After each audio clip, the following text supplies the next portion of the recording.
seetaan donc seen chaîne TV 2MTV alors comme ni ñu ko waxee dañuy def benn débrief par rapport ak match Sénégal France dans votre émission Actu Foot coach Laye ziar naa la naka yi tey. ziar di ziar ñi nga xam ni ñoo ñuy seetaan ak di ñu déglu. waaw di ziar ñi ñu fi fekk di ziar waa kër gi yëpp di am mbégte ak contentement di dajawaat ak yow ndax heure bu ñu jàkkaarloo ak yow rek dañuy jàng.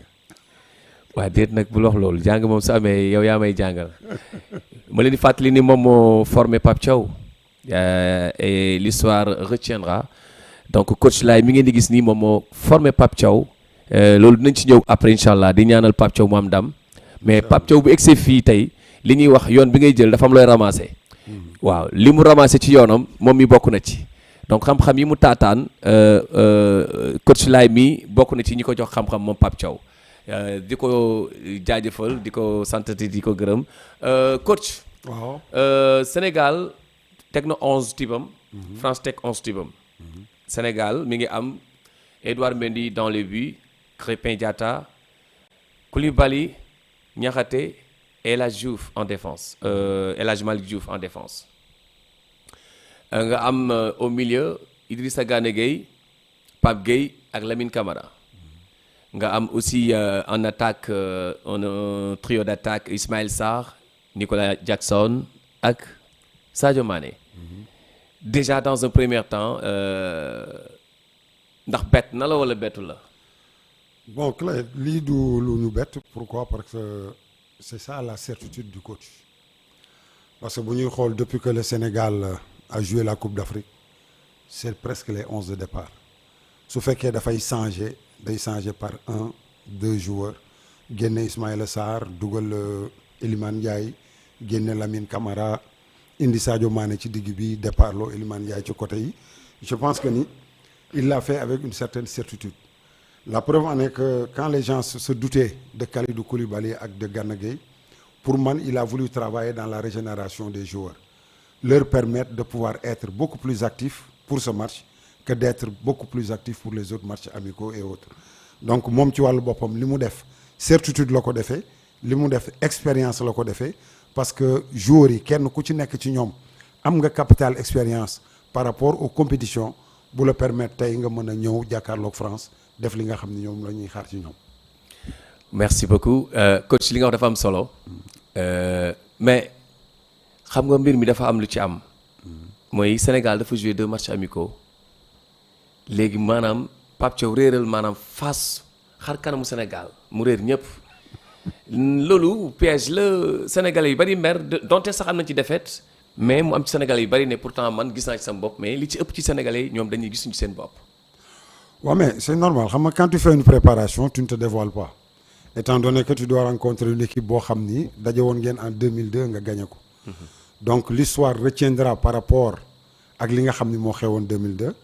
donc boo dégloo démb Didier Deschamps ci conférence de presse am mu ni bëri na joueurs français yoo xam ni nekkuñu fi woon 2002 donc pour moom dans sa tête et dans leur tête du revanche donc c'est un match de compétition bu ñuy jouer donc nañ ko jouer ñaan yàlla ñu am ci un point positif que le point positif soit une victoire soit un match nul l'essentiel que ça soit un point positif qui nous permettra de pouvoir continuer le championnat. balaa ñu ñëw ci 11 France. tey Sénégal bu aborder match bi incha allah moo am ci comme li nga wax un point positif nooy gisee mu nar a aborder contre Norvège ak contre Irak. bon tout dépendra ci matchu tey bi parce que munoo wax loo xam ni yegg seegul parce que tout dépend ci matchu tey bi ak l'après match Irak Norvège pour nga xam les adversaires yi nga am lan mooy seen contenu lan mooy seen contenant lan mooy seen force lan mooy seen faiblesse. pour mën leen a préparer sereinement pour aller maintenant les aborder et les gagner pourquoi pas. alors France ñoom seen 11 type Mike Maignan moo nekk ci but nous avons Koundé Saliba Upamecano qui aussi qui a une trace sénégalaise ah waaw donc nee na moom maam ji fii la bokk. bon. Upamecano donc Saliba dans l'axe central nga am Hernandez comme latéral gauche alors au milieu Tchouaméni Rabiot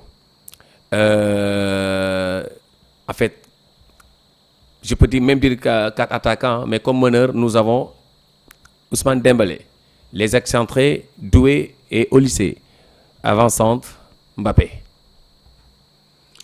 Bon, sur le 11 de départ de la France, li ñu ci mën a gis moom mooy ils ont une défense boo xam ni mi-figue mi-raisin.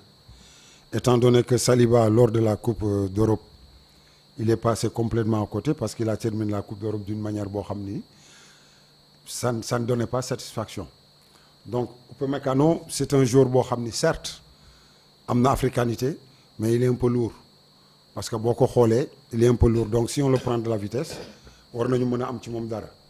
Donc par rapport ak Hernandez ak Koundé, c'est deux joueurs yoo xam ni ils veulent qu'ils utilisent les espaces extérieurs, permettre à Olysée et à Doué, Dembélé de venir en supériorité avec l'appui de Rabiot et de Chouamini. Donc pour les deuxièmes ballons, pour ñu mën ko jouer soit avec des frappes, soit avec des passes en infiltration bu leen permettre ñu mën a génn. Parce qu'il veut jouer sur la vitesse des uns et des autres et sur sur la pénétration de Olysée et sur la pénétration de Doué. Parce que Doué, c'est un joueur qui joue en pénétration. Donc, c'est pas un joueur boo xam ni dafay génn sur les côtés carrément. Mais même s'il est sur les côtés, il rentre à l'intérieur. Donc, ce qui est Doué et Olysée. Donc, Dembélé, c'est un joueur boo xam ni il l'a amené pour permettre à Mbappé de pouvoir faire l'inverse de Dembélé. Je ne sais pas ndax yaa ngi may bëgg a comprendre. Mais bu baax a baax. Donc, si Mbappé fait l'inverse de Dembélé, Dembélé doit être en infiltration par rapport à Kalidou Koulibaly ak Niakhaté. Donc d'où une vigilance par rapport à Kalidou Koulibaly ak par rapport ak Niakhaté. Donc que ñu bañ a nekk une défense plate mais mu nekk une défense en couverture. Mais dama gis ni à mon avis déjà li nga wax expertise bu may saluer la.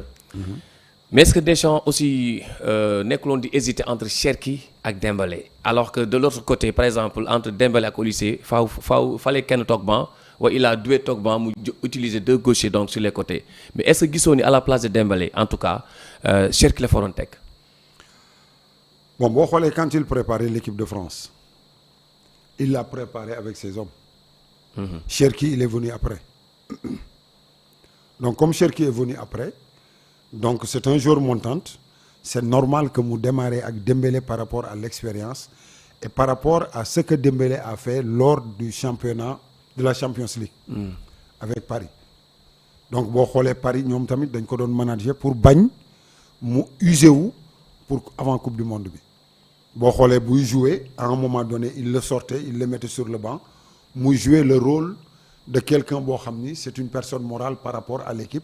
Di encourager ses partenaires et di demander au coach de faire très attention pour bañ di engueuler joueurs yi ainsi de suite. Donc il participait à l'animation du Paris Saint-Germain de par son expérience. Donc c'est pourquoi Deschamps a fait le choix d'amener Dembélé au lieu d'amener Cherki. Parce que Cherki quand il viendra en deuxième mi-temps dana mën a am espace yoo xam ni dana ko permettre mu mën a def li nga xam ni moom la mën. Mais gisoo ni Dembélé par exemple espace yooyu ngay wax sur les côtés ci la gën a nekk à l'aise que voilà dans l'entrejeu. Tu sais dans la composition de Deschamps c'est des joueurs intervariables qu'il a amené dans le jeu. Donc c'est des joueurs yoo xam ni ils ne seront pas fixes. Donc boo xoolee Dembélé il ne sera pas fixe. Mbappé il ne sera pas fixe comme avant-centre. Olysée, Doué ils ne seront pas fixes comme des excentrés. Donc c'est des joueurs yoo xam ni il va les amener à rentrer vers l'intérieur, décrocher Mbappé, sortir Dembélé et permettre à Koundé à Hernandez de venir en appoint par rapport ak ñoom. Alors parlons de notre attaque Sénégal. Sadio Mané, Nicolas Jackson et Ismaël Sarr. Pour yow attaque de feu la wala sa xel dal na ci wala dalu ci? Ah bien sûr parce que quand tu prends Sadio Mané on ne peut plus le nommer. C'est quelqu'un boo xam ni il est au-dessus de la moyenne. Donc Ismaïla Sarr avec l'Europa League qu'il a fait, il a fait un bon championnat. Il a fait un bon Europa League. Jackson c'est un joueur de rupture. Conférence de Ligue hein. Waaw. Donc c'est un joueur de rupture. Jackson. Donc comme c'est un joueur de rupture, donc on l'a amené pour que bu décrocher ñu mën a am Pape Diouf Papa Gueye bu plongé wala ñu mën a am Gana bu plongé wala ñu mën a am Lamine Camara bu plongé donc loolu moom moo tax Pape Thiaw indi et li mu indi c'est ça moom la am et c'est ça l'expérience du Sénégal. Effectivement, on l'a constaté pendant la Coupe d'Afrique des Nations que ni ngay wax noonu ci surtout Nicolas Jackson, ça lui permet parfois même de marquer ou de faire des passes décisives ou de s'impliquer dans le but que les Sénégalais vont marquer. Mais am na lu ma ci seetlu entre France ak Sénégal pour man équipe sénégalaise moo gën a équilibré équipe bu France. Ah bien sûr parce que du benn boo xoolee l'équipe sénégalaise c'est une équipe qui a joué lors des éliminatoires de la Coupe d'Afrique, pendant la Coupe d'Afrique, lors des éliminatoires de la Coupe du Monde et maintenant pendant la Coupe du Monde. Concernant l'équipe de France, tu vois des joueurs yoo xam ne dañuy dem di dellu si donc Deschamps amul woon certitude par rapport à son groupe. C'est en ce moment que la commencé am une certaine certitude par rapport ak Doué, par rapport ak Élysée, par rapport ak Rabiot, Chouamini de par leur expérience pour que mu mën a am un milieu de terrain boo xam ne dafa war a am stabilité donc loolu moom moo tax ñun li ñu am moo gën fuuf ñoom li ñu am. kon mën nañu wax ni ñun suñu mayonnaise moom mooy gën a mën a yomb a far gaaw a far que bu mayonnaise France. bien sûr malgré nag c'est une équipe boo xam ni waaw il faut que ñu leen di sóoraale par rapport ak la vitesse bi nekk ci ñoom parce qu'ils jouent avec beaucoup de vitesse par rapport au pressing et au contre-pressing parce que la France une fois que mu def contre-pressing c'est la projection vers l'avant or que le Sénégal une fois que ñu def contre-pressing au lieu d'être projectile vers l'avant dañuy préférer passer par les côtés pour venir en percussion te loolu daf ñuy tardel. Ablaye Diaw sànq maa ngi koy déglu ci suba donc ci Info Matin mu naan Sénégal boo dee xool moo gën a équilibré par rapport à France ndax Sénégal dafa am ci suuf am ci digg bi am ci kaw. alors que France dafa am juste rek ci kaw. amul digg amul ginnaaw. waaw moom moo indi déséquilibre défensif bi. parce que tey Saliba c'était pas le titulaire. donc tey su indee Saliba comme def ko titulaire c'est parce que dafa am déséquilibre. donc ci déséquilibre boobu la ñu jouer par rapport ak ñoom. parce que effectivement le vieux Ablaye Diaw a raison. de dire que le Sénégal est beaucoup plus équilibré. mooy li ma la wax on a une équipe boo xam ni ils ont cheminé ensemble.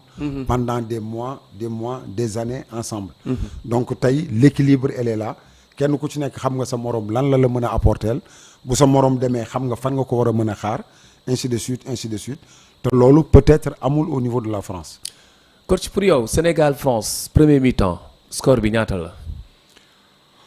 Bon, si le Sénégal s'accentue, il peut marquer, avoir un but avant la mi-temps et aller à la pause avec un but d'avance. Parce qu'il faut qu'il crée le doute dans l'esprit des Français en marquant très tôt ou bien en marquant vers la fin de la première mi-temps. C'est le cœur qui parle ou bien c'est l'expérience? C'est l'expérience qui parle par rapport aux compétitions parce qu'il faut qu'ils fassent douter la France en leur marquant très tôt ou bien en marquant vers la fin. Mesdames et messieurs di leen wax ni yéen a ngi seetaan donc seen émission Actu Foot fii ci 2M TV depuis Kër Massar di leen jaajëfal di leen wax ni Sénégal France ñooy football ñu ñaan remake parce que bu ñu fàttalikoo dans les années 60 1963